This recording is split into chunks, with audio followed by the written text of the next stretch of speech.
Crime Curious is a true crime podcast that takes an in-depth look into real cases. The content may be triggering or inappropriate for some audiences. Listener discretion is advised.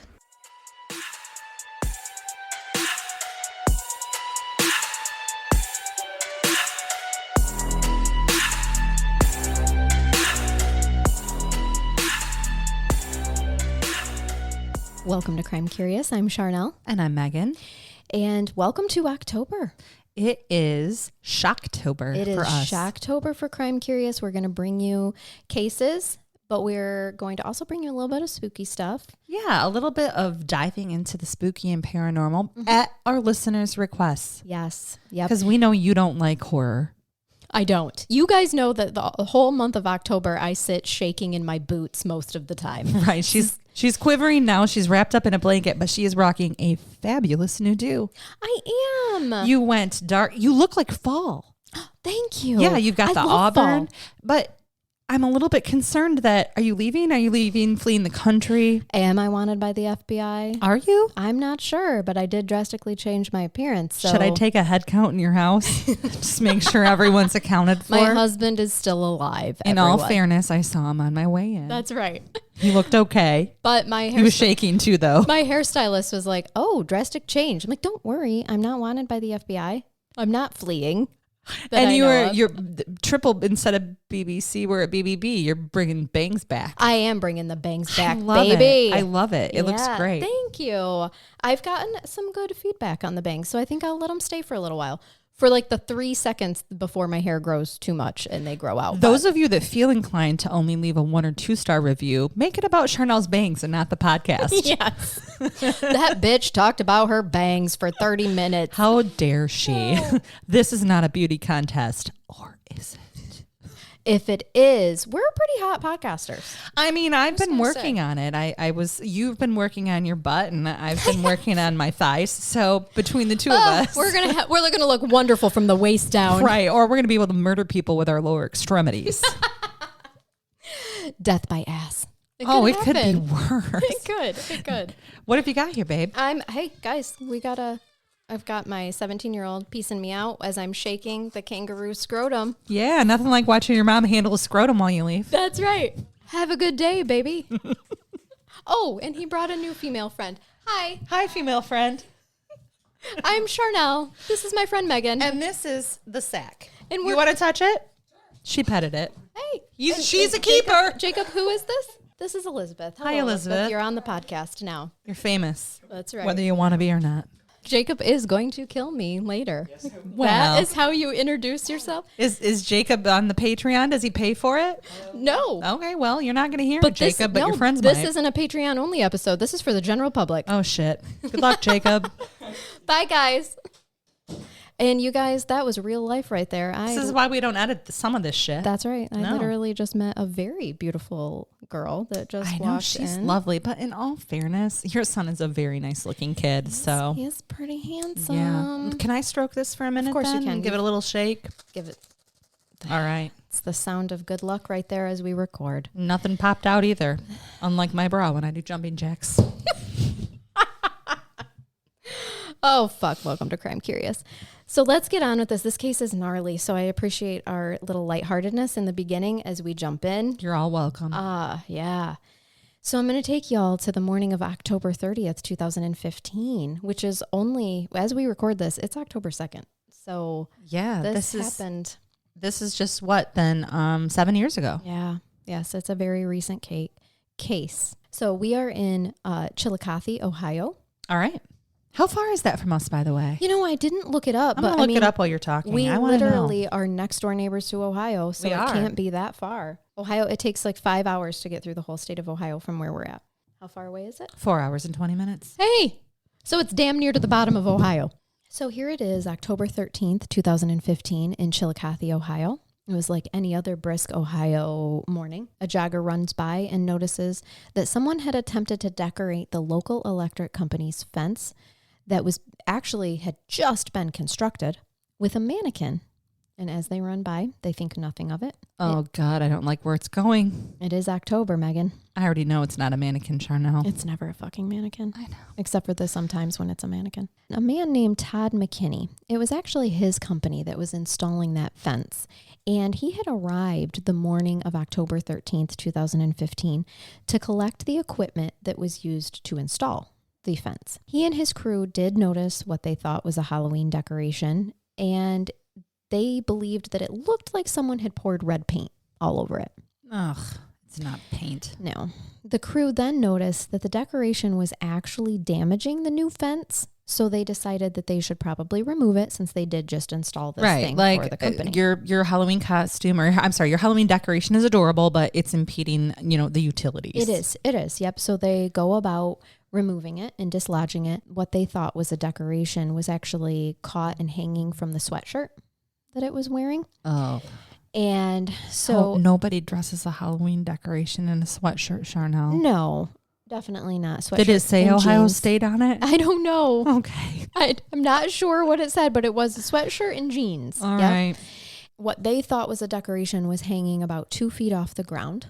So when they dislodge the sweatshirt and lower it to the ground, that is when Todd McKinney sees hair on the petite arms and realizes that this is no decoration. This is the body of a human. Ugh. Which prayers go out to that man. Like in that moment, you have already handled this. Yeah. In what you thought was just an innocent Halloween prop.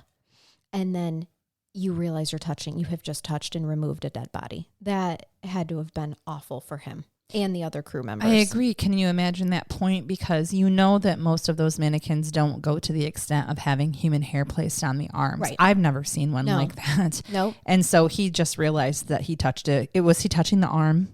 Or he just noticed it? I think he just noticed it. But his hands were on this. Yes, him and another member removed this body from the fence. The whole time they were removing it, thinking that they're touching a mannequin. Right. Okay. I will say the reason, because I know in your brains right now, you're like, now wait a second. Like humans are far heavier. The weight, the heft. Yep. This is a very petite 88-pound woman. Oh, wow. Okay. Mm-hmm. Yeah. Very, very light, very small. Yep. And the reason that no one noticed that this was a human at first is because they just thought this was a gruesome decoration because the victim's face and head were hardly recognizable as human at all. Oh, because of the trauma. Okay, I've seen in terms of the damage to the face. Yes. So this is where I'm going to give a trigger alert because we're going to go over what they saw. Okay, thank you. And why they thought it was a mannequin at first. They called the police immediately. And the police discover at the crime scene that there's a small female, about 88 pounds, like I had said. She had 5 stab wounds to her face, distorting it completely because they were over 2 inches deep. She also had stab wounds to the top of her head, her neck, and her nose was completely broken. She also had defensive wounds to her hands and arms, and one of her biceps during the autopsy was actually discovered to be severed. Her bicep? Her bicep, just showing how hard she had actually fought back to defend herself. She had wounds to her torso, and she had burns that went through 3 layers of clothing on her back. She also sustained spinal and brain injuries, but I need to note right now that none of her injuries would have killed her instantly. Oh, that's worse. Yes.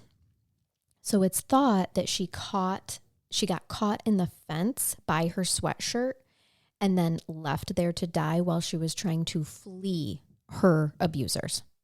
Okay. But we know already that she's a fighter.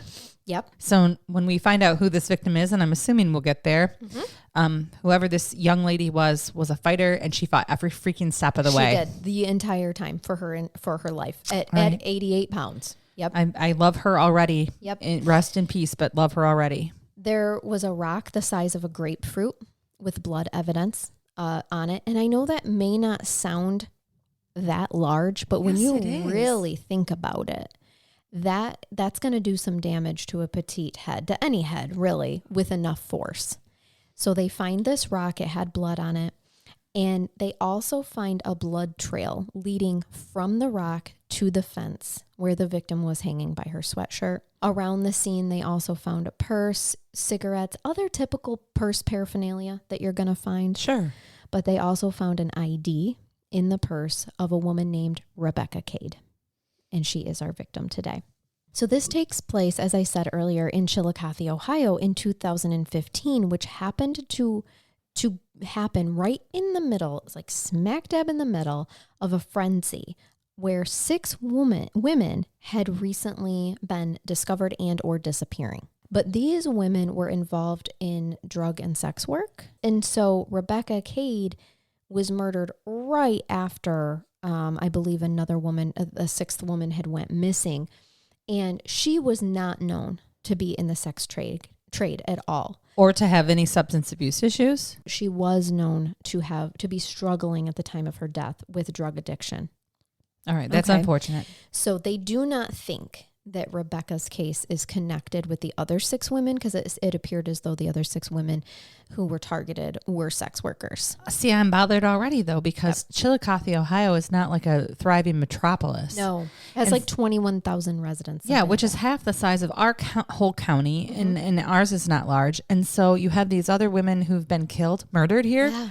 And now they're going to say that it's not connected? Yes. I get a bad feeling. Yep, they're saying it's not connected because she wasn't known to be in the sex trade. Okay, but at the same time, the reason that I'm covering this case is because it bothers me that we see very little coverage of people who were murdered if they live in what society kind of deems as a more dangerous lifestyle, or as if they don't deserve it simply because they have to do things that are more dangerous, either to make ends meet for their family or because they're struggling with an addiction.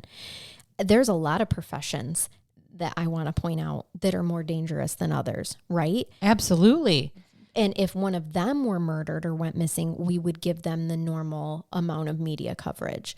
But simply because these 6 women were all involved in the sex trade, they're not covered. And Rebecca was, struggling with addiction. I'm going to tell you, when I try to find basic information on this woman, it does not exist. Now, whether that's because I do know her family really didn't speak to the media, and that's okay. I don't blame them for that. Right. But you can't find anything that doesn't say quotes like Rebecca Cade tried time and time again to piece her life back together.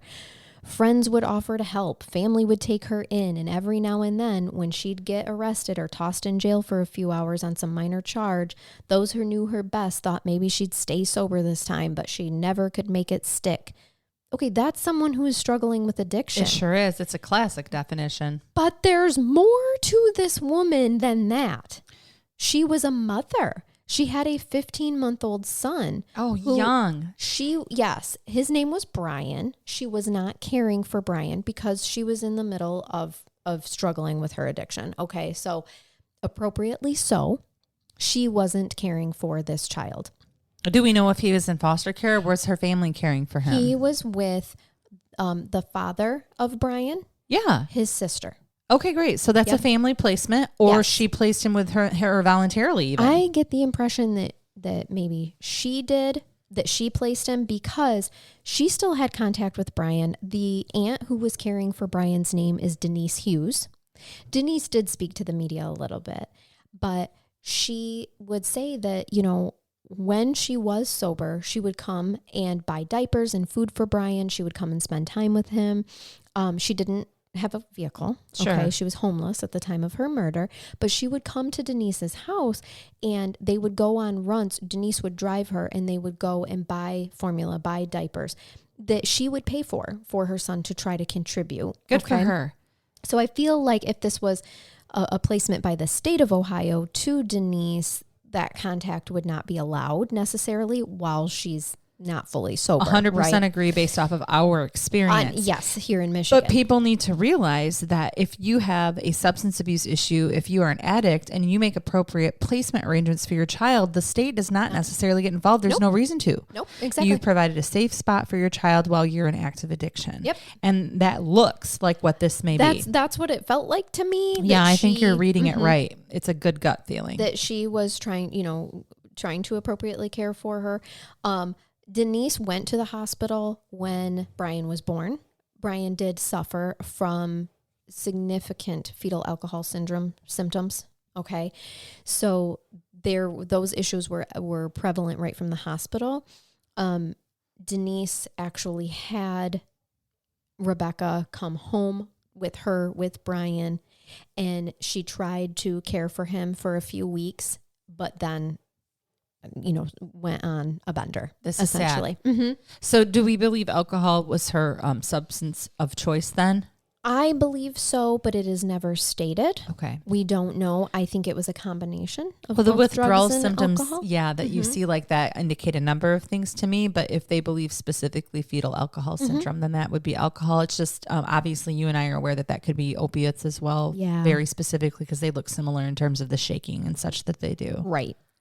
Exactly. So Denise did speak just briefly a little bit with the media to say that, he was underdeveloped and he did have symptoms of fetal alcohol syndrome, but she was there helping, take care of her. And after a couple of weeks, she kind of lost interest. And when we say lost interest, that was a direct quote from Denise, but I take that to mean she literally chose her drug of choice over her child, which I know a lot of people are condemning her right now for that, right? But until you're in that situation, you really don't know what you would do. We can condemn all day long, and this is not a personal opinion, but it is a DSM-5 diagnosis for alcoholism and substance abuse, and it changes your brain. So sure does. Research that before you judge anything. Right.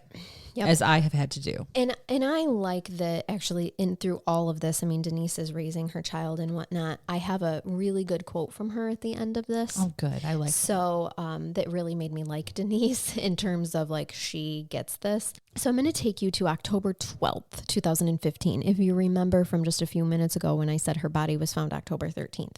So I'm going to take you through what we know of the day's events before Rebecca was murdered. I would love to tell you about what kind of childhood she had or when she was born, but I have absolutely no idea. And that's my whole point of covering this, because that information is not out there. And I firmly believe it has a lot to do with the fact of her circumstances of life at the time of her murder, as if she has less, right to have her story told or something.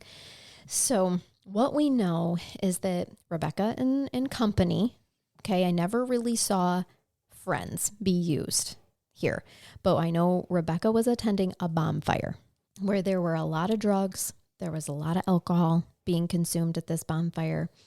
There was a man named Donnie Kokenauer Jr. Kokenauer? Kokenauer. All right. Interesting name. Or it's Cochenour. So it could be Kokenauer. Well, do we want to consider him a cock already, Charnell? This is going to be a case where I'm going to have to let you guys decide. Oh, God, it's a you be the judge. You do know I have professional experience with that. I've heard, Judge Megan, that maybe you do. We'll let the listeners join me in this one. Now, at one point in time, we know during the night that Donnie and Rebecca hooked up. They had intercourse. Okay.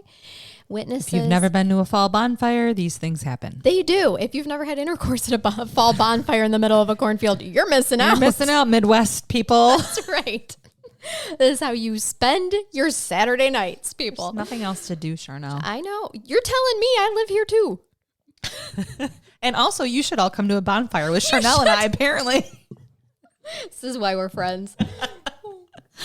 So there's also a witness that was sitting on her porch during the night. I'm not going to name her. She was named in the court reports, but I'm not going to, because she's just a witness that the police eventually interview. And she says, yeah, you know what? I saw Rebecca Cade get into a vehicle with 3 other individuals that night. Okay. So pretty immediately on October 13th, police arrest Donnie Kokenauer Jr. because they got a tip.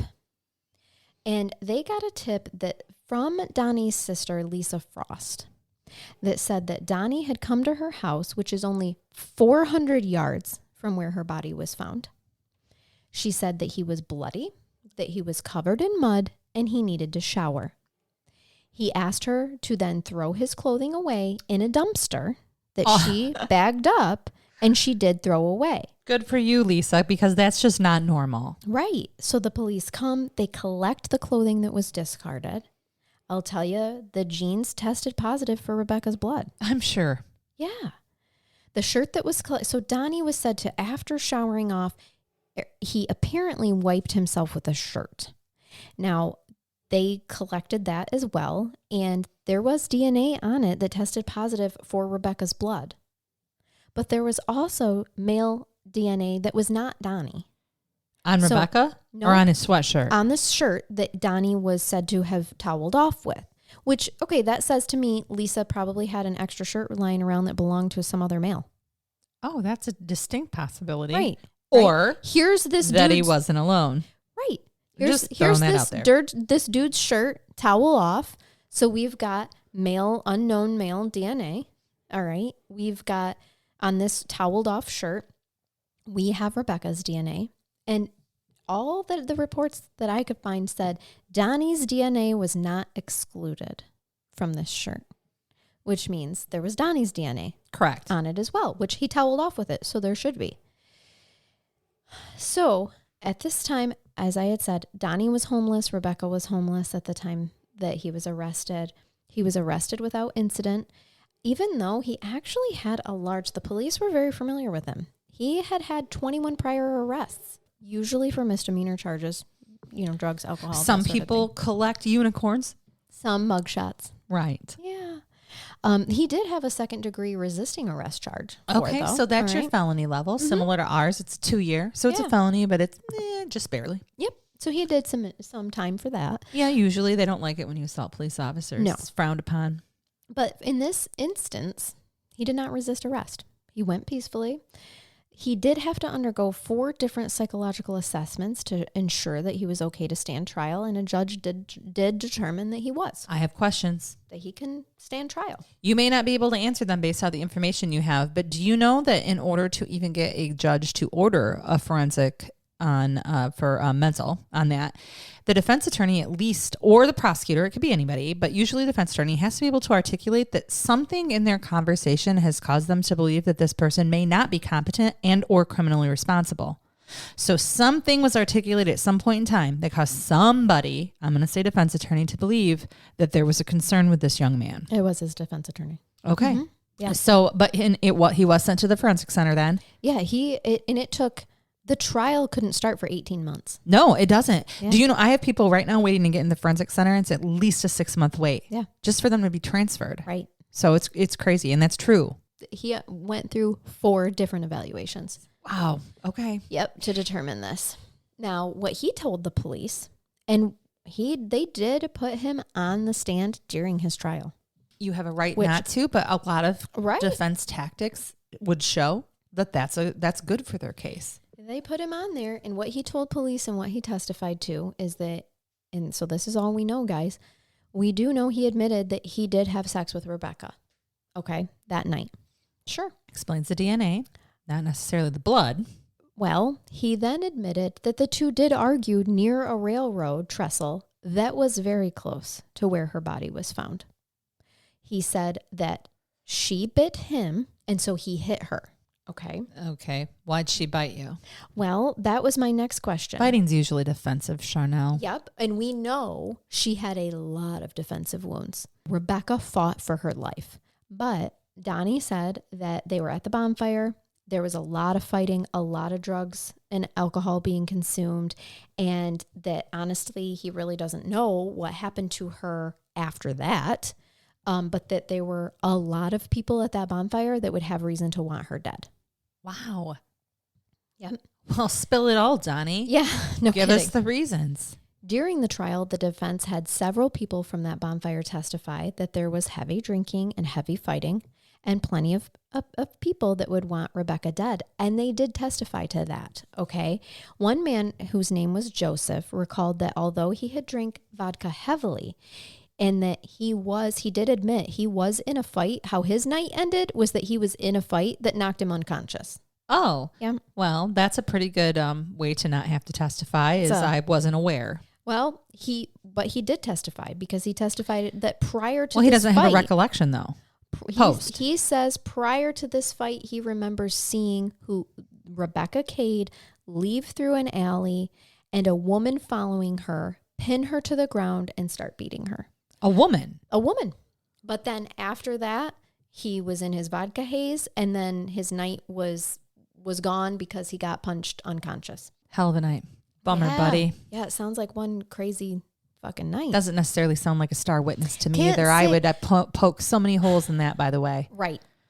Voluntary you're going to struggle with this one, just so you know. Voluntary intoxication, 1, isn't a defense. And 2, there's specific jury instructions that are given that indicate that you can believe the credibility of a witness. You can believe all, some, or none of their testimony based off of how they even act in court or based off of their mindset at the time that this was happening. You can also consider things like, what was their recollection like at the time? Yeah. And do they have a reason to lie? You have somebody here who I'm not going to buy a lot of this. Right. I thought the same exact thing. He openly admits that he had drank copious amounts of vodka that night, and he doesn't remember the whole night, and that he was literally knocked unconscious. But he does remember, conveniently, Rebecca Cade going into an alley and being pinned to the ground by a woman and beat because of it. Interesting. So then we have, of course, the defense called this witness who came forward and said, yeah, I saw her around midnight get into a vehicle with 3 other people. The one from her porch? She was just sitting on her porch having a cig. So she wasn't even at the party. No. I kind of think that this might be one of the better witnesses so far. Yep. She was not at the party. She was just sitting on her porch near where the party took place. And this is what she saw. But to me, if I was a jury member, I'd have to think, okay, 3 other people. Donnie could have been one of those people. For that matter, fucking Joseph could have been one of those people. Well, right? since he doesn't remember anything after he got knocked out. Like we don't know who those 3 people are. Now, the defense painted a picture of whomever did this to Rebecca because of the seriousness of her injuries. They had to have some extreme hate towards her, and that Donnie had no such motive for such hatred. Now, I talk about means, motive, opportunity, right? Always. Now, we do know that Donnie had the means and the opportunity. He was there the same night. In terms of motive, we know that he was arguing with her that night. He openly admits that he got into a fight where he physically touched her in a violent way. Okay. Means is easy because he has the physical capability to be able to do it. Right. We are talking about these 2-inch stab wounds to the face, which really bothers me if you think about how big 2 inches actually is. Correct. You're welcome, gentlemen. Right. But if you actually think about that and how little, we're talking millimeters, centimeters of skin between your bone. Like that's significant. It is. So, but he's a male, and we all know men are stronger than women. Oh, the sarcasm. The sarcasm is intended here, by the way. So he has those means. We can say confidently that Donnie and probably many of the men he was hanging out with were stronger than Rebecca Cade, 88 pounds. So means goes to basically everybody at this party. Yeah. And possibly even some of the women who can overpower an 88-pound woman. Exactly. Opportunity is anybody who is near and or at that location, which he pinpointed himself at, along with other people at that party. So this brings us to motive. And so far, all we have on motive with him is that they had an argument. Yep. We don't know what the argument was about. Nope. Not sure. No idea. And nobody overheard that piece. Nope. And we have one witness, possibly the only credible one, who says that 3 individuals got in a vehicle with her toward the end of the night. Yep, at midnight. At midnight. Yep, okay. At midnight. Give it to me, baby. Okay. So what else we do know is that it never really comes out of how they know each other. I think they just were in the same kind of transient circle in the area in Chillicothe. Okay. It's not a big town, and I think your addicts are going to find each other. Yeah, of course they're going to find the people who have product, and they're going to party in the same circles. It happens here too. Yeah, 100%. Her family, what's interesting is that, her family is like, listen, she never mentioned to Donnie. But remember Denise that I told you about earlier and how they went on like a diaper and food run just a couple of weeks before Rebecca was murdered. Denise said she, just a couple weeks before that, had been beat up and was hospitalized. Okay, so Rebecca had a history of being in violent situations. She was the victim of domestic abuse. She was, some way or another. We don't know if it was a a boyfriend, lover, anything like that. Okay. Or because of the friend circle that she hung around, or I shouldn't even call them friends. You know, so the, she the didn't group say circle. who. You know No. what? I have to ask you something. Yeah. Do we know who the baby's father is? It was not mentioned. Okay. Mm-mm. Just trying to piece together some things for my own benefit, but Nope, it wasn't mentioned. All I know is that his family is involved with Brian, their child's life. his family is? Yep. Yeah, it says a little something, doesn't it? So I don't know. But what Denise found strange was that, you know, yes, when she showed up just a couple of weeks, she saw her just a couple of weeks before her murder. She said she never mentioned to Donnie. She never mentioned having a beef with anyone for that matter. She does know that she had been hospitalized because of violent physical injuries to herself just a couple weeks prior to that. So Denise just found that really strange, you know, that here we have this, she doesn't mention anybody that she's beefing with. So she really wasn't a whole lot of help in terms of that, other than letting people know, like, I don't know, the people that she hung out with were violent people. You know, Okay. there were violent people. So Not all addicts are, but her history seems to show it if she was hospitalized prior to this for an assault. And we don't know whether it was domestic or whether it was just friends. Exactly. Friends with quotes, by the way. So Donnie was held in jail for 18 months awaiting trial because, of course, he could not post his $2 million bond. Okay. All right. Yeah. Sometimes that's hard to do. Yeah. The prosecution laid out a good case considering the DNA evidence that I told you about, but there is a flaw in the DNA evidence that was found on her body. Donnie's DNA was only found in that vaginal swab. His DNA was not found on her body at all, but there was a strand of hair that did not match Donnie, and it also did not match anyone in the system for that matter, for known samples. I have some feelings. Mm-hmm. Oh, probably the same feelings that I had. Well, he had possibly, most likely, consensual sex with her, so obviously the DNA would be found there. Yeah. But if there wasn't DNA found on her anywhere else with any of her injuries, this is exculpatory evidence. Yeah. The prosecution, by the way, has a duty to present exculpatory evidence to the defense prior to a trial and at trial. Mm-hmm. So I hope that was done here, or it's grounds for a mistrial. I only know what We only know what's here. Mm-hmm. Okay. The defense also called Donnie's sister that I told you about, Lisa Frost, to the stand. Yes, I said the defense. I can see you out of the corner of my eye staring at me. I'm sorry. This isn't how I normally look at people. Is it intense? Well, the reason the defense called her is because Lisa testified that she lied to the police on October 13th. No, Lisa, why? Yep. She said that when she called in that tip that led to his arrest, she says, nope, I'm an addict and I would do anything for my next fix. And I was forced by a friend to call the tip in. And now that I'm sober, I'm going to make it right. And I'm not going to be responsible for putting my brother in prison for the rest of his life. Motherfucker. So Lisa, who is the one who is caring for the child? No, Denise is caring for the child. Thank you. I got confused. Yep. It's Denise. So Lisa's apparently an addict too. Yeah. And is Donnie's sister. But she just made herself a suspect. She's the one that called and said, hey, I think you should arrest my brother because he showed up at my house 400 yards away from where this body was found, bloody and muddy, asked me to dispose of his clothing, which I did, and showered. But is any Here's of that true? all the evidence. Yeah, but is any of that true? And she's obviously a suspect also. But Megan, they collected the evidence from her that was discarded into the garbage can. The police have reason to believe that her first version of this story is absolutely true. His genes then test positive for Rebecca's blood DNA. All right. But now she's recanting and why? In her quote, I will not be responsible for putting my brother away for life. Okay. So you aren't now, responsible, honey. And Lisa, he is. And she's claiming that because now, 18 months later at the trial, she is sober, she's thinking clear-mindedly, and that what happened, I'm also not going to use this person's name.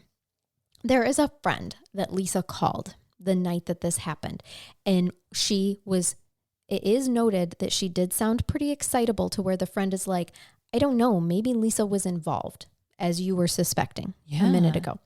Maybe just in the cover up though. Maybe, I don't know. But she had said, Lisa called her and was like, my brother just showed up here to take a shower, thinks that they might have murdered somebody. I don't know. He asked me to throw his clothes away. Did he say they? Yes. Thinks that they? Yes. This is a pronoun that is very important to me right now. Very important. And so the friend is like, Lisa, you have to report this to the police. You got to call the police. She testified at the trial too, saying, yes, I urged her to call the police. This is what the phone call was. But Lisa is testifying that friend was going to give her money for her next fix. Oh, so the friend's her dealer. But where's the friend have a motive? Okay. I don't know that she does. That's my point. Like, you call your friend up and you're urging her. She's like, listen, she called me. I urged her to call the police. That's all I know.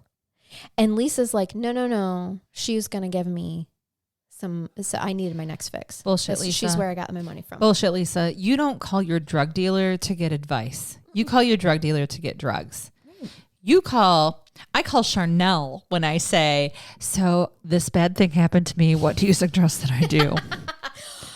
What would you do, Charnell? Right. Yeah. So this is, again, somebody you're calling to get your fix from. I call bullshit on that also. Yes, I do too. And I really think that the prosecutor thought so too. Yeah. But here we have her testifying what she's testifying to.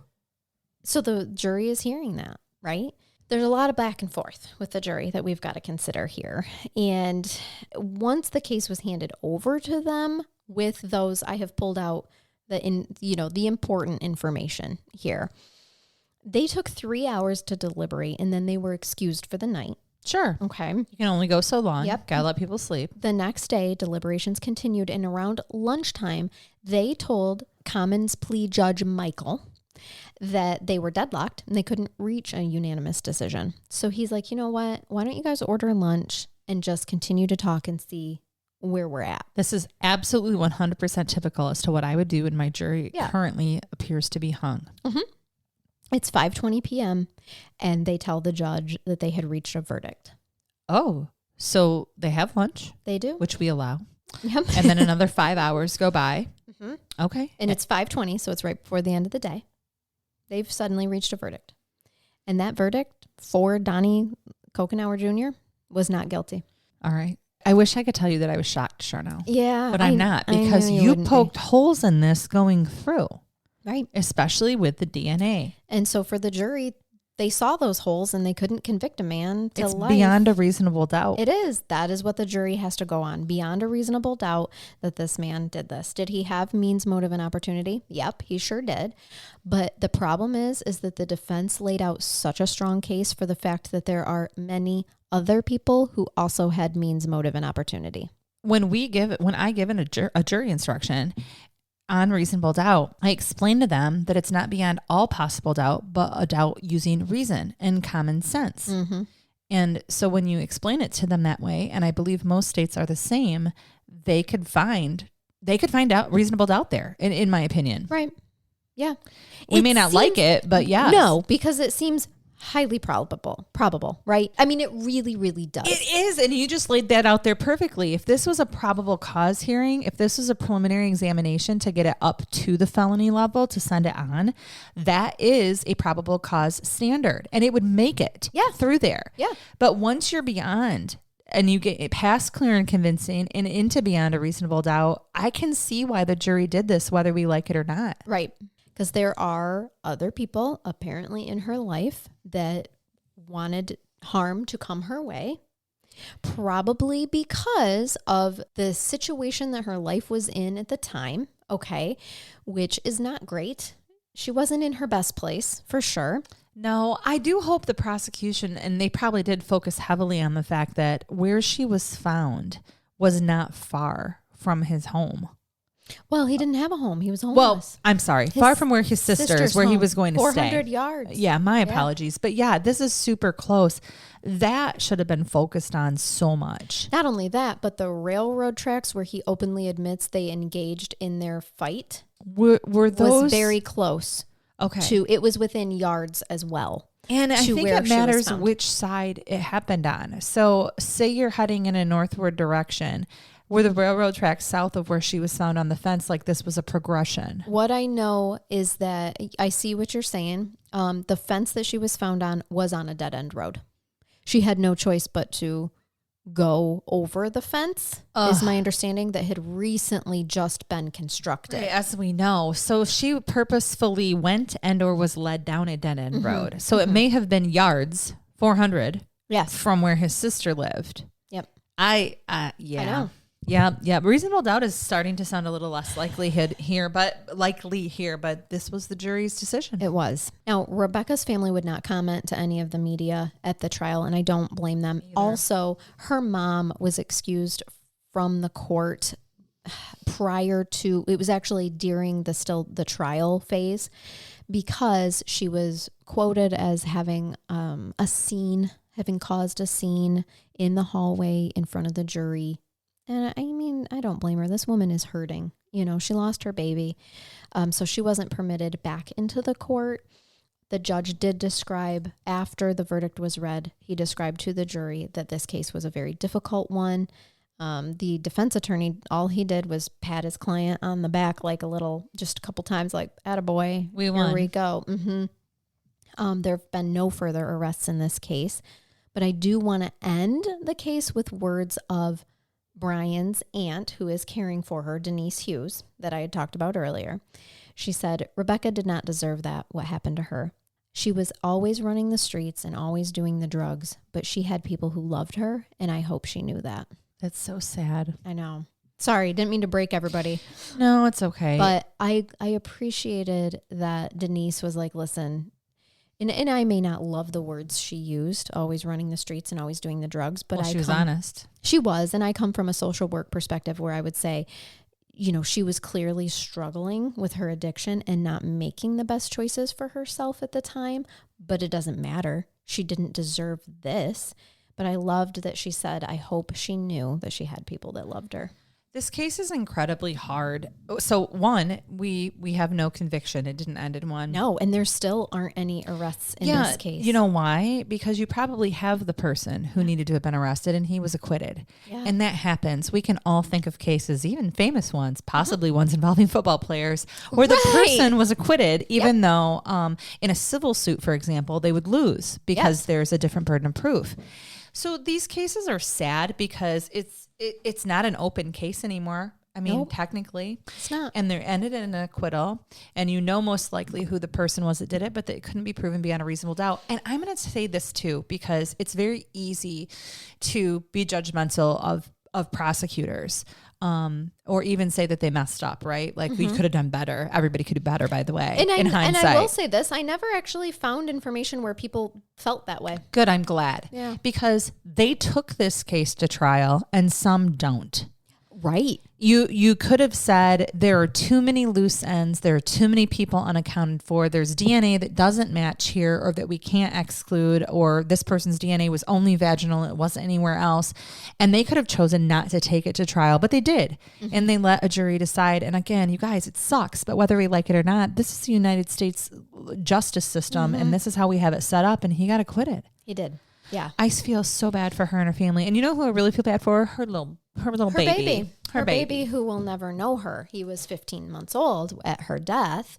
And, you know, we don't know what her life might have been. She might have been able to bring herself out of her addiction. We know people who do. Lots of people do. That's right. And so it is just absolutely tragic. But just because of the way she was struggling at the time of her death does not mean that she shouldn't be covered and recognized. So I picked her as a random case for our Shocktober. I thought it was I'm shocked. Different. It was shocking. Yeah. Different the way that, and I actually started to look it up. It's happened several times where dead bodies have been mistaken as Halloween props during Halloween time. I believe it. I'm like, oh God, I can see it. At the same time, it might not. Every time I go through a haunted house now, do you like going to those? You don't like horror. I've been to 2. One of our We're gonna Patreons, go. Liz, can tell you about the time that she took me to a terrifying one in Texas. It was like the scariest one in Texas. I wouldn't even go into the Porta-John by myself and made her come into the Porta-John with me, and it almost tipped over. Well, those are inherently scary anyway. I've heard your story on the Porta-John case, that brain bath. That was awful. Terrible. Terrible. So I love those because I am not one who I'm a huge naysayer, which makes me fun to have around. Yes. I don't get scared. In fact, I'm an asshole at haunted houses because one, I don't get scared, but I do love scaring the people that are with me to assist the people unpaid in doing their job. This is why I won't go to one with you. You're gonna. There's one coming up. We're gonna do a live. There's one coming up. Oh my God, we should. I know them. You want me to get a hold of them? Yeah, we should. That actually would be really funny. But yeah, I mean, that's a good idea. Anyway, my whole point is that when you go through those, sometimes you have such fantastic makeup artists and people who do these really realistic makeup jobs. I have had to look twice and been like, I would totally believe that is a real dead body. Mm-hmm. What a great cover or way to hide a murder. You know, there is a case about a 14-year-old worker at a haunted house who wanted to be so authentic that he put himself in a noose. And he accidentally hung himself. I think I've heard of this. A group of people walked by and thought it was a part of the show and didn't help him. And I just couldn't bring myself to cover that one. Okay. There was just no way I was going to get through that one with. Okay, I understand. Yeah, and we've done so many kid cases lately that I was like, we need a break. Any of our friends that are podcasters who'd like to cover that case, you have our full support because we just can't emotionally bring ourselves to do it right now. I'm not strong enough. I've covered too many kid cases lately. So are you going to bathe me? I am going to bathe you. And this bath, actually, I have to give credit to one of our Patreons, Tasha, for this. Grits with a Side of Murder. Yes. I love that podcast. Yep. So shameless plug for Grits with a Side of Murder. Yeah, I'll plug that. I love it. It makes me happy in the morning when I get ready for work. Yep. Great podcast. So Tasha is one of the co-hosts on that, and she's a Patreon of ours, and she loves to send me brain baths, which I adore. And this one is from Monique.com. It's called, Here Are Our Top Stories About the Most Epic Karen Tantrums. Karen tantrums. A Karen tantrum. Love me some Karens. Which I gotta tell you, I mean, I'm not gonna say that I've never been a Karen. We've all been a Karen. All right. Most recently, it's been a struggle in our house. I'll tell you my own Karen tantrum. It's been a struggle in our house. My senior in high school, Jacob, dislocated his shoulder extensively that required surgery just a week ago. And we went for the follow-up surgery. They gave him 12 pain pills. He took all 12 pain pills, no problem, whatever, but it was a pretty extensive surgery. So I thought it was odd that he only had 12. Yeah. That was on a Thursday. We went last Monday for his follow-up, and the physician's assistant was like, well, how is he doing on his pain meds? And I was like, oh, well, he finished them yesterday. Everything's good. And he goes, literally, what'd you do with the rest of them? Are you kidding me? They're so used to people abusing things. I'm sorry. What did you just say to me? What did I do with the rest of them? I did nothing with them. My son took them for his extensive shoulder surgery. As prescribed. Yep. And that's it. And he's like, no, do the math, which reminded me of do the math, do the homework. Do the homework. I ain't no duct tape bandit. I can't. It reminded me. It's in my head. It reminded me so much of that. Oh, sorry. I just kicked the table. That's okay. I liked it. And so I said, nope, y'all gave us 12.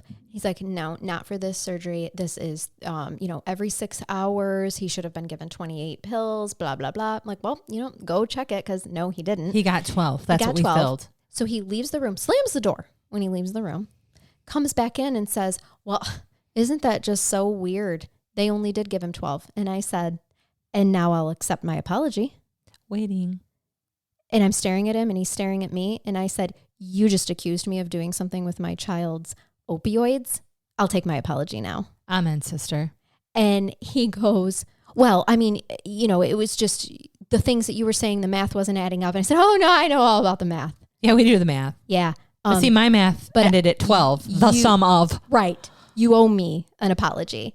And I said, and furthermore, I'm going to make damn sure that the doctor never puts me on your service again. Because this was the physician assistant. Yeah. And then he was like, well, blah, blah, blah, whatever. I'm like, okay, we know. We're going to be leaving now. And you have a fabulous day, but I won't be seeing you again. And also, I'm going to be letting the hospital know how much I didn't appreciate the way you treated us so today. when you respond, I feel like the new response is, and I saw this online, you have the day you deserve. Yeah. And then we let karma sort that shit just out. Go ahead. But then I find out in hindsight, a whole bunch of other people had problems with this PA's arrogant attitude, shall we say.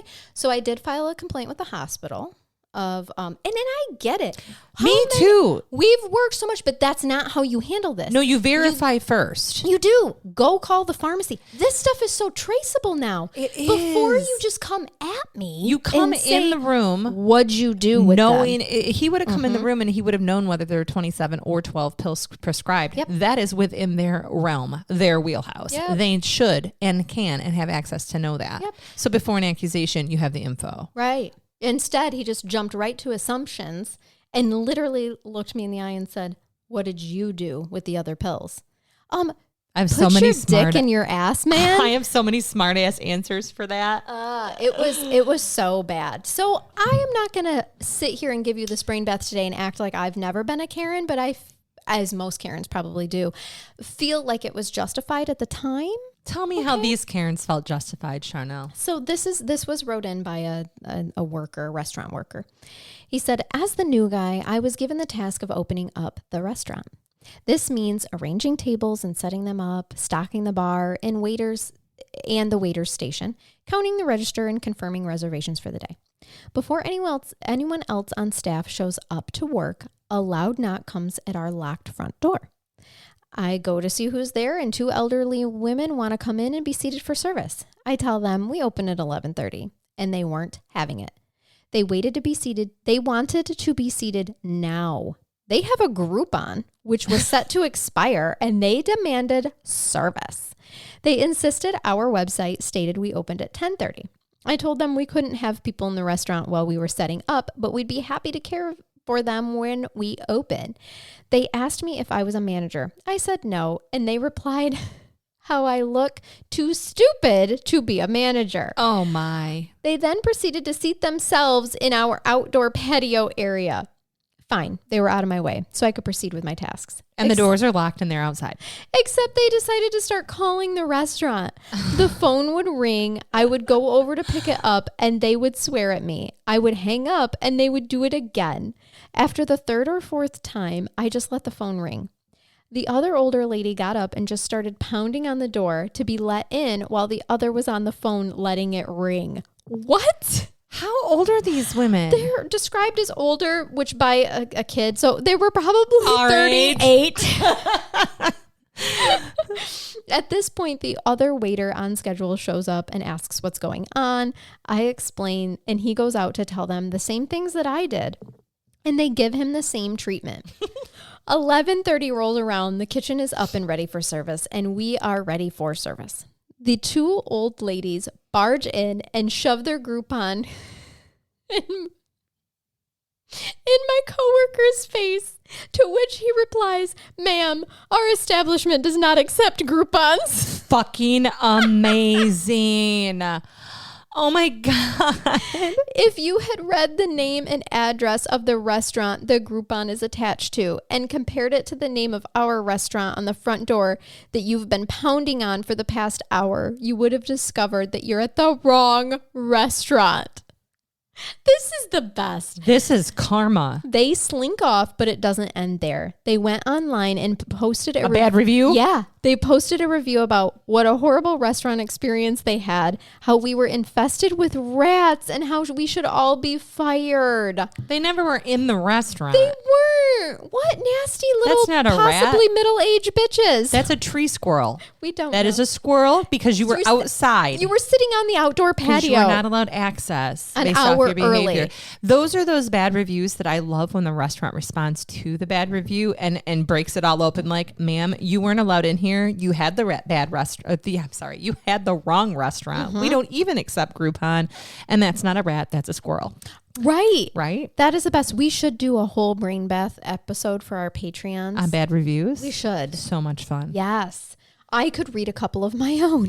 Well, I hope Not ones so. that I've written. I mean, ones that have been about Can we me. write them about ourselves? Yeah. No press is bad press. Right. My favorite was the person who thought that we had sided with a convicted child abuser. Because they didn't listen to the full episode. Well, sometimes when you listen for 2 minutes, you have the whole story, like Paul Harvey. And why were you examining that bottle so closely? Jesus, because I was like, what the hell? 13.9 alcohol by volume. That I needed to explains look at the it. ABV. Well, I've had 2 glasses. I needed to see where I was at. Let me fix this for you. Yes, please, while please I'm pour pouring me. you while you continue. I'll give you one more here. Good. Oh, no, this is a mask one. I bet there was so much shit that happened during the mask mandate. Oh, okay. Oh. You had me confused for a minute. I'm like with Jim Carrey, The Mask? No. It was a great movie. It was. Super lighthearted.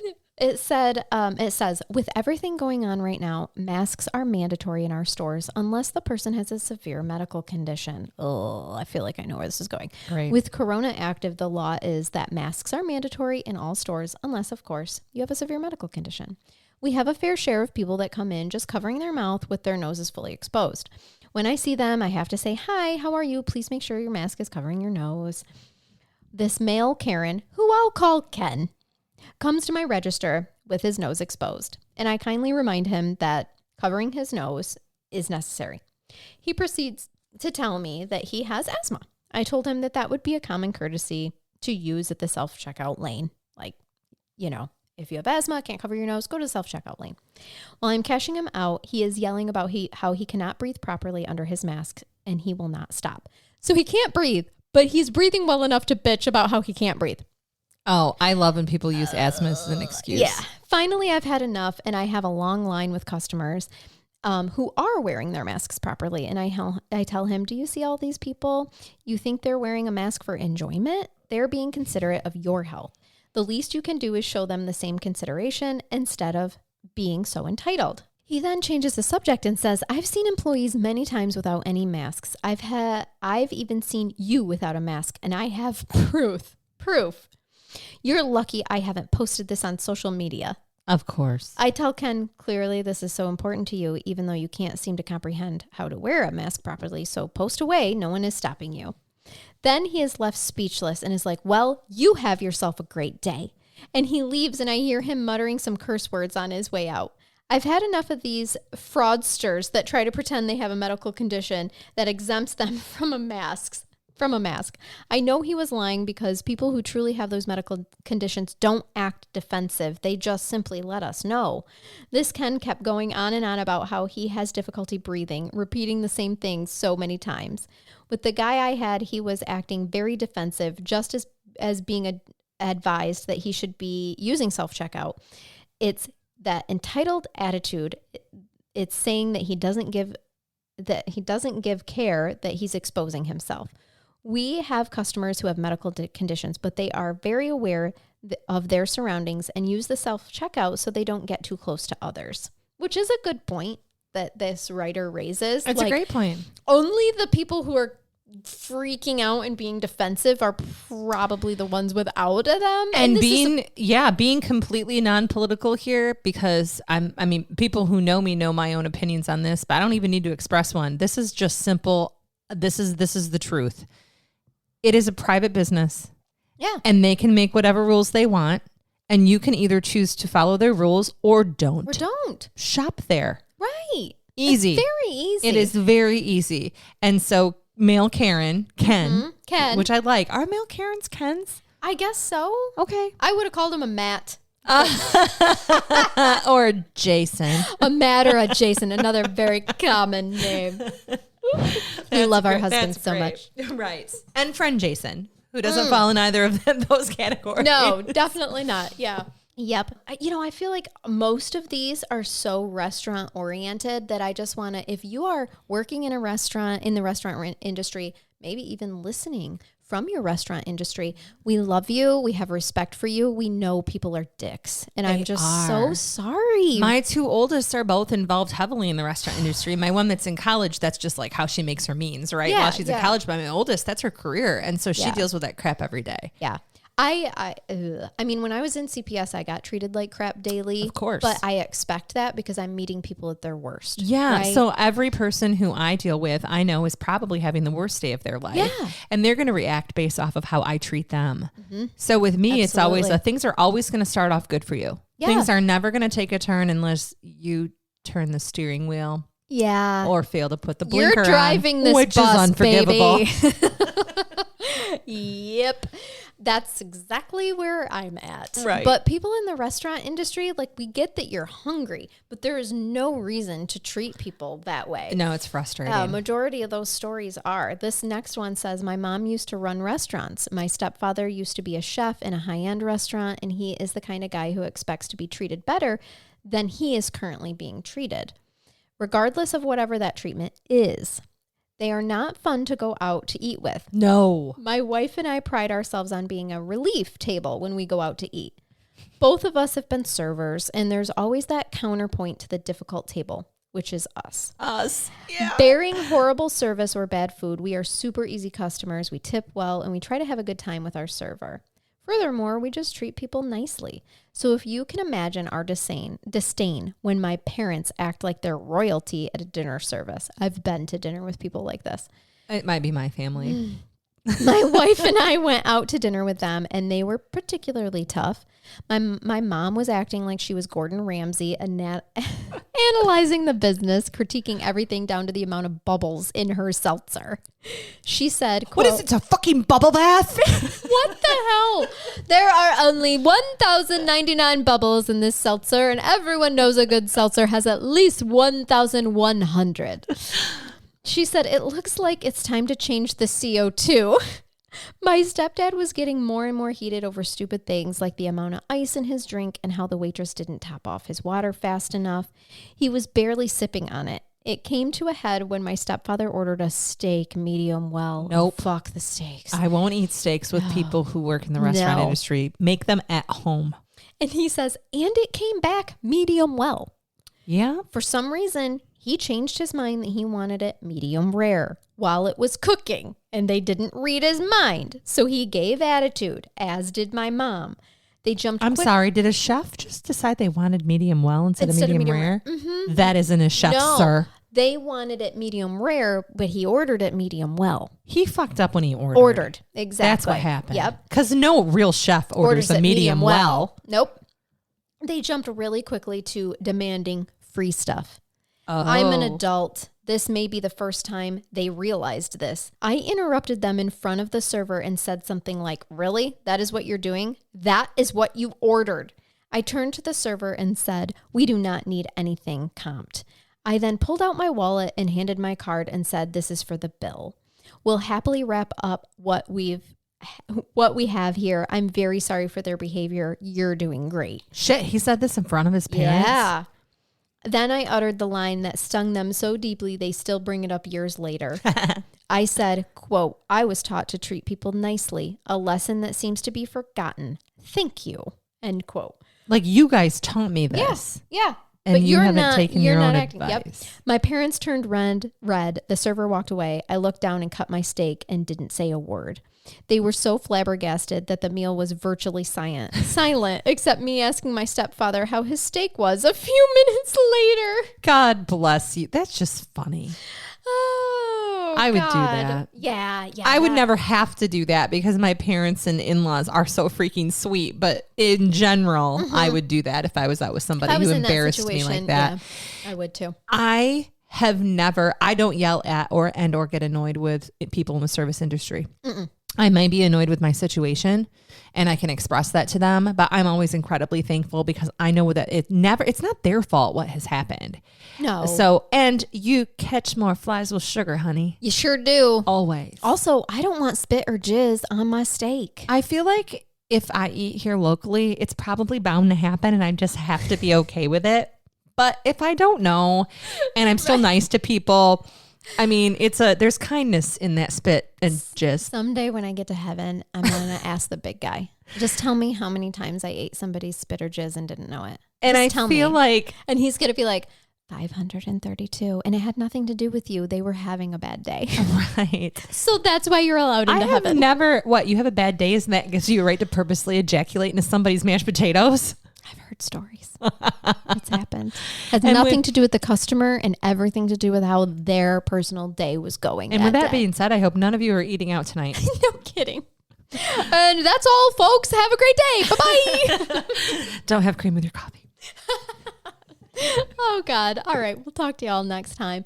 If you would like to binge more content from us though, feel free to go over to patreon.com/crimecurious. Follow us on social media. That actually helps us get seen by people who like true crime. So we are crime.curious on Instagram, Crime Curious Podcast on Facebook, and @CuriousCrime on Twitter. I just did all that without fucking up. How proud are you of me? I was super proud of you. I watched your mouth the whole time. That was fantastic. No editing.